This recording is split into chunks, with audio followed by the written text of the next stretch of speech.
Hi friends, இன்றைக்கி லஞ்சுக்கு வந்து கத்திரிக்காய் புளிக்குழம்பு தாங்க. எப்படி செய்யலான்னு பார்க்கலாம் வாங்க. அதுக்கு வந்து பிஞ்சு கத்திரிக்காயாக எடுத்து நல்லா வாஷ் பண்ணிவிட்டு முட்டை சேஃபில் நான் கட் பண்ணி வச்சுருக்கேங்க. கட் பண்ணதை வந்து ஒரு பேனில் எண்ணெய் ஊற்றி நல்லா வணக்கணும்.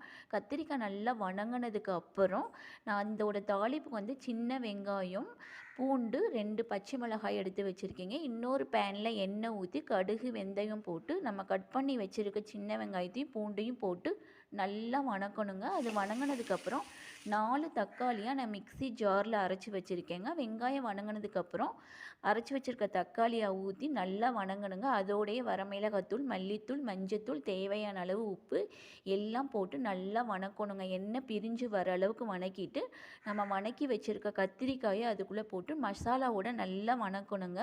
நல்லா கத்திரிக்காய் வணங்கினதுக்கப்புறம் பெரிய எலுமிச்சம்பழ சைஸ் புளி கரைசல் வந்து ஊற்றி நல்லா கொதிக்க வைக்கணுங்க. எண்ணெய் பிரிஞ்சு வர அளவுக்கு கொதிக்க வைக்கணும். ஃபைனலாக கொத்தமல்லியும் கருவேப்பிலையும் தூவி ஸ்டவ் ஆஃப் பண்ணிடலாங்க. இதாங்க கத்திரிக்காய் குழம்பு. இன்றைக்கான லஞ்ச் வந்து கத்திரிக்காய் புளிக்குழம்பு, மிளகு தக்காளி கீரை, பருப்பு கூட்டு. Okay friends, thank you.